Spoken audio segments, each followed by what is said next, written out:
Appilikeeshinii Jiminaayin kuni suura namaa yeroo booda fuudhee gara qullaatti jijjiiruudhaan gara sooshaal miidiyaatti ol baasa waan jedhamutu odeeffamaa haasa'amaa jira. Namoonni hedduun gaaffii kana qabdu. Nageenya koo jaalala firteessiniif haa ta'u. Akkam jirtu jecha har'as viidiyoo kanaan wantoota gurguddaa hedduu wajjin ilaalla. Appilikeeshiniin Jiminaayin jedhamu kun aappii hedduu bareedaa fi fiicharii bareeda qabu akkasumas googiliidhaan kan wal qabate yookiin immoo kaampaanii googiliitiin kan hoogganamudha. Rakkoo badaa hangas kan qabu yoo ta'u baatillee xiyyeeffannoodhaan akkuma seerri googilii yeroo baay'ee seera baay'ee dhaabbataa fi yookiin immoo hedduu cimaa ta'edha jechuudha. Sababiin isaa kaampaaniin akka sanaa baay'een isaanii kan ittiin hoogganaman kaampaanii biyyoota Ameerikaati waan ta'eef seera biyya Ameerikaa jalatti bu'aa. Seerri biyya Ameerikaa immoo irra darbaa hin qabu jechuudha. Siireesii yookiin baay'ee cimaadha. Kanaaf appilikeeshinichi kun yookiin immoo aappiin Jiminaayi kun yeroo booda suura keenya akkam gochuu akka danda'uu fi maal godhaa yookiin immoo gara fuudhee gara onlaayiniitti ol baasaa akkasumas qullaa godhee deebisaa waan jedhu namoonni simmanii odeessaa jiran kana dhumarra jara muleetaan waan jiru hundumaan darlaayin godhee isinitti himaa akkasumas immoo siitingii waan sirreeffachuu qabdan akka inni suura keessan fuudhee waan garaagaraatiif hin oolchineef maal sirreessuu akka isin qabdan walumaa galan isiniif qoodaa na hordofuu hin dagatinaa isiniin jedha.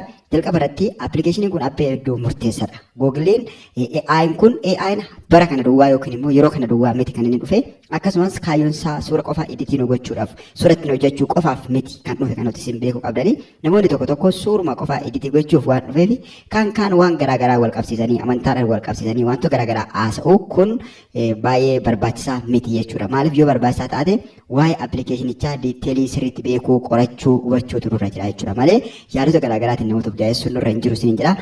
Akka waliigalaatti aappiin kun aappii hedduu murteessaadha. Fiichariiwwan garaagaraa qabaa hedduu baay'ee kan namatti toludha. Maaliif barreeffama duwwaa osoo hin taane wantoota garaagaraa nuuf hojjeta.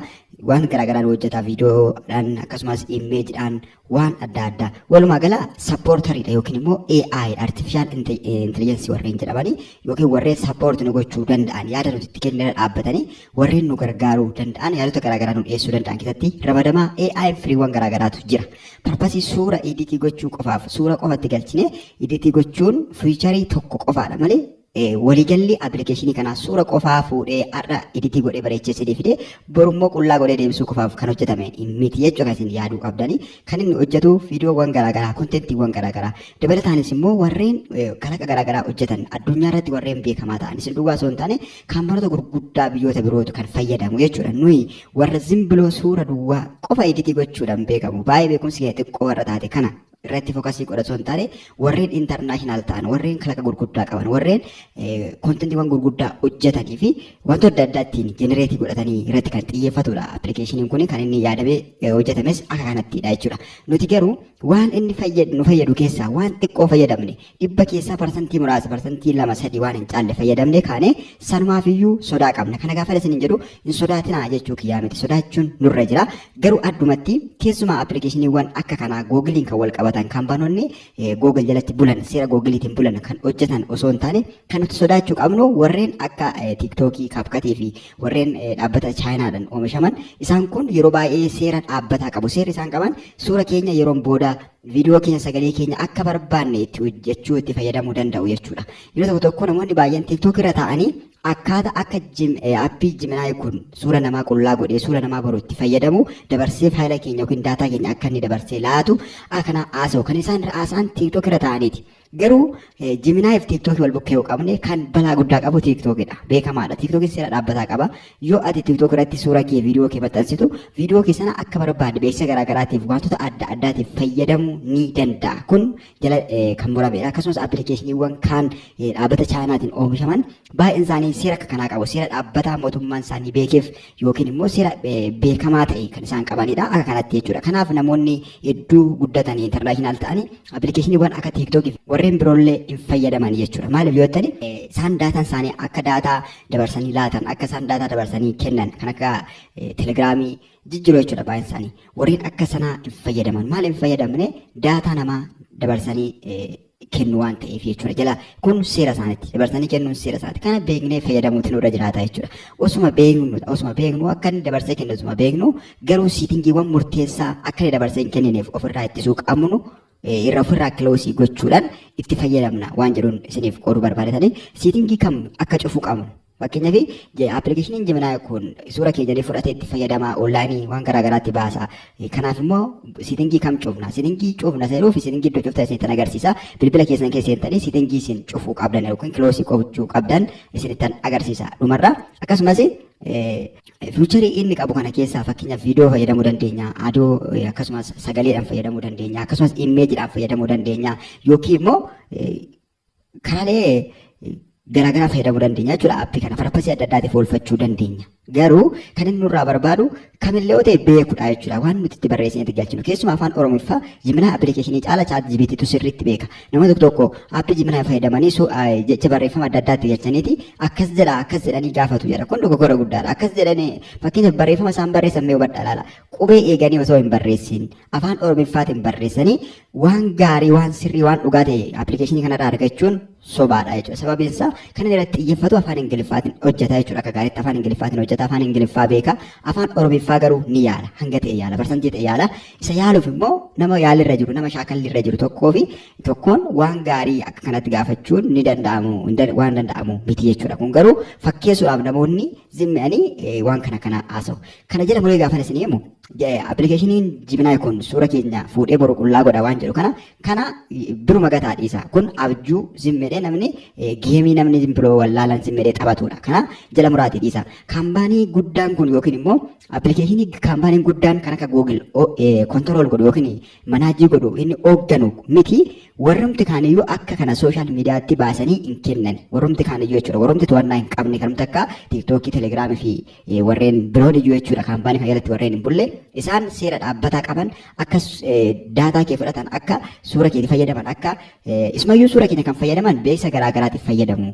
Beeksisa adda addaatiif akkasumas viidiyoo barnootaatiif tiitoraalii garaagaraatiif fayyadamu malee isaanumtuu waan amma namoonni odeessaa jiran kanaaf hin fayyadaman jechuudha. Kun akkuma waliigalaatti dhorkamaa waan ta'eef namoonni yaada kana bittimsaa jiran isin immoo yaada kana akka isin hin fudhanneen barbaachisu waan ta'eef isin jechuun barbaada.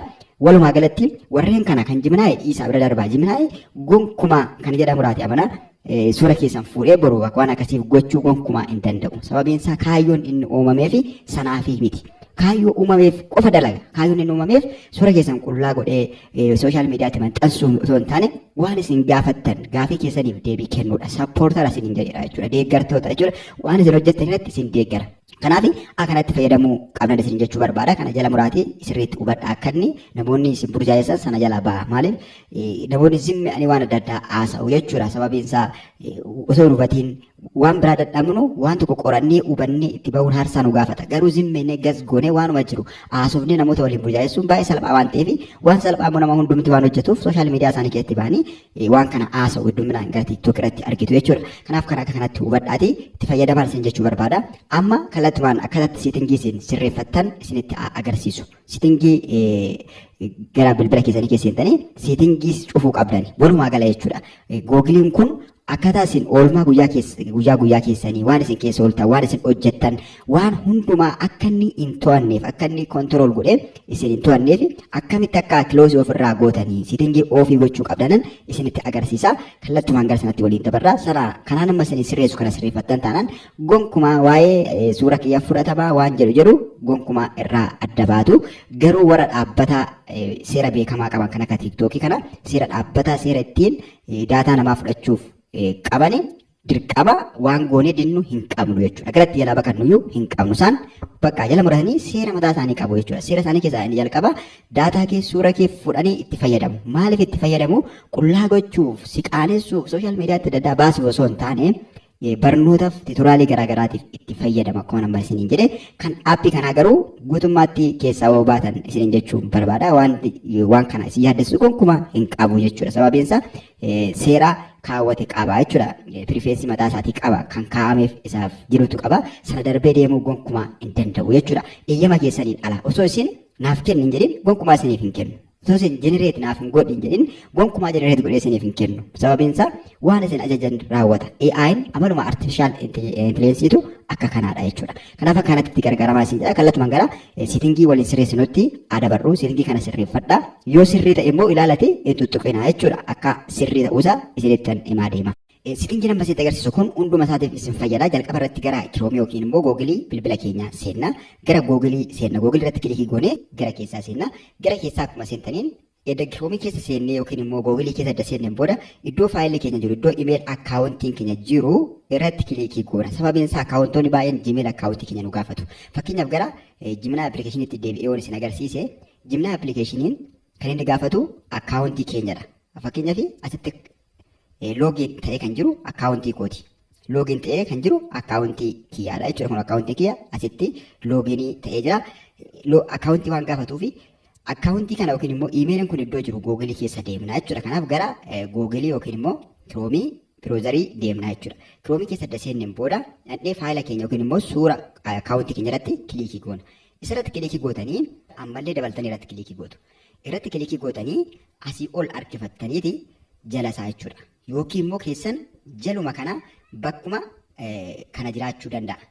Isin garuu suura keessan irratti si'a lama kilikii gootu, lamas ta'e tokkos gootanii asitti yoo argame Google akkaawuntii kan jedhu yoo argame rakkoon qabu. Kan kiyya Google akkaawuntii kan jedhu jala kana jira jechuudha. Jala kana jira. Manage your Google akkaawuntii kan jedhu as jira. Isarratti kilikii godha. Isarratti kilikii gooneeti gara keessaa seenna. Gara keessaa gaafa seennu fuula akka kanaa nuuf fida. Fuula akka kanaa nuuf fida. Argitanii fuula akka kanaa fida. Fuula inni nuuf fidu kana keessaa dhufneeti daataa inda pirefeesii kan jedhuratti kilikii goona. Daataa inda pirefeesii jechuun daataan keenya amma daataa keenya cufuudhaaf deemna. Akka inni bilbila keenya keessaa daataa fudhatee akka hin fayyadamne dhorkuudhaaf jechuudha. Kanaaf daataa inda pirefeesii irratti kilikii gooneeti gara keessaa seenna. Gara keessaa akkuma seenneen amma web and app activity jedha. Argitanii kan kiyya amma paasdi ta'ee jira. Paasdi ta'ee jira jechuun cufaadha jechuudha. Cufaadha. Isin barsiisuudhaaf waan ta'eef mee kana baneetan isin agarsiisa. Irratti kilikii goone gara keessaa seenna. Gara keessaa akkuma seenneen asii ol harkifanneeti web and app activity kan jedhu kana jala isaa jalqaba irratti off jedhee jira. As immoo turn ontu jira. Akka kanatti offii ta'uu qaba. Offii taanaan ittiin bu'inaati bira darbaa. Garuu oonni ta'ee yoo jiraate ammoo irra xoxxaniiti offii gootu jechuudha. Bakka turn on jettu kanatti kilikii gooneeti amma oonii godheetan isin agarsiisa akka isin irraa barattanii. Iddira kilikii gooneen booda asii ol harkifna. Kanaan booda turn on kan jedhu fida. Anamma isinitti agarsiisuudhaafani. Banee ka'ee deebisee cufee isinitti agarsiisa malee offii ta'ee taa'uu qaba. Kanaan booda itti iddoo jettu kanatti kilikii gooneeti gara duubaa baakii goonee gara duubaa deemee argitanii oonii ta'ee jira jechuudha. Amma oonii ta'ee jira. Al tokko baakii haa goonu. Erga kanatti nuuf baasee amma gara duubatti deebi'een daataa inda pirefeesii irratti kilikii goonee isin agarsiisa. Daataa inda pirefeesii irratti kilikii gooneeti gara fuula duraatti deemna. Daataa inda pirefeesii irratti kilikii goonee gara fuula duraatti gaafa deemnu amma oon ta'ee jira jechuudha. Web inda activity kan jiru kun oon ta'ee jira. Daataa inda pirefeesii irratti kilikii gootu kanaan booda akkanatti jalqabarra kan jiru kun oon ta'ee jira. Kun hunduma isaa cufuuf amman bane jechuudha. Amman bane isin agarsiisuudhaaf. Garuu oofiin godha. Irra kilikii goona akkanatti yoo argitu ta'ate yookiin oonii ta'ee jira yoo ta'ate irruma kilikii gootu. Isa jalqabaa kanarra kilikii gootu jechuudha. Bakka web and app activity kan kilikii gootanii gara keessaa seentu. Gara keessaa qabsiintan fuula kanaa isinii fidaa xiqqoo asii ol harkifattaniiti bakka web and app activity kana jala isaarra oonii ta'ee jira jechuudha. Kun banamee jira jechuudha. Amma waan baneef fuuldura isaa bakka turn off jettu kanatti kilikii gooneeti offii goona. Kanaan booda turn off step kan jedhu nuuf fidaa gaafa isin turn off iddoo itti kilikii gaafa isin gootan turn off irratti kilikii gaafa isin gootan turn off step isin jedha okay ta'aniiti gara fuulduraatti deemtanii asii ol harkistaniiti go itti bakka itti kanatti kilikii gootu jechuudha. Jala isaa bakka go itti kilikii gootanii ammallee gara fuulduraatti deemtu. Gara fuulduraatti gaafa deemtan ammas fuula kana isin fidee go itti kan jedhu jala isaatu jira bakka go itti jettu kanas kilikii gootaniiti offii goona jechuudha. Kun argitanii offii ta'ee jira jechuudha. Gara duubaa deemnee ilaallu hunda isaa offii ta'ee jira jechuudha. Guutummaatti amma kunillee offii ta'e paastii ta'ee jechuudha yookiin dhaabateera jechuudha. Kanaaf akka kanatti cufattu jechuudha. Kana guutummaa isaa cufuudha. Lakki guutummaa isaan cufuu appilikeeshiniin barbaade tokko isaan qofan cufaa yookiin kan tokko qofan cufatan Gemini aappii akkaataa inni daataa keessanii fudhanneef akkamitti akkasiin cuftan keessa seenan isinitti agarsiisa. Akkuma Gemini aappii keessa seentaniin booda aappiin Gemini sarfeesii kana qaba. Sarfeesiiwwan garaagaraa kana qaba. Isin garuu bakka profaayilii keessanii yookiin immoo bakka iimeelii keessatti galchitanii maqaa iimeelii keessanii tokko isaa fudhatee yookiin immoo suura iimeelii keessanii wajjin bakka jiru sana gara gubbaatti kilikii goona. Jala isaa akkuma argitan wantoota varjiinii adda addaa qaba jechuudha. Appilikeeshiniin kun aadiyoodhaan, viidiyoodhaan waan adda addaa hojjechuu danda'a. Akka namoonni odeessan jiran osoo hin taane viidiyoo itti ergitanii waan isin rakkise gaafii keessaniif deebii sirrii argachuu dandeessu jechuudha. Wantoota adda addaa waan hin barbaachisne waan xabaa wal fakkaatu gaafachuun gonkumaa barbaachisaa miti jechuudha. Sababiin isaa namoota gurguddoo namoota kalaqa adda addaa gootantu itti fayyadama appilikeeshinii kanatti.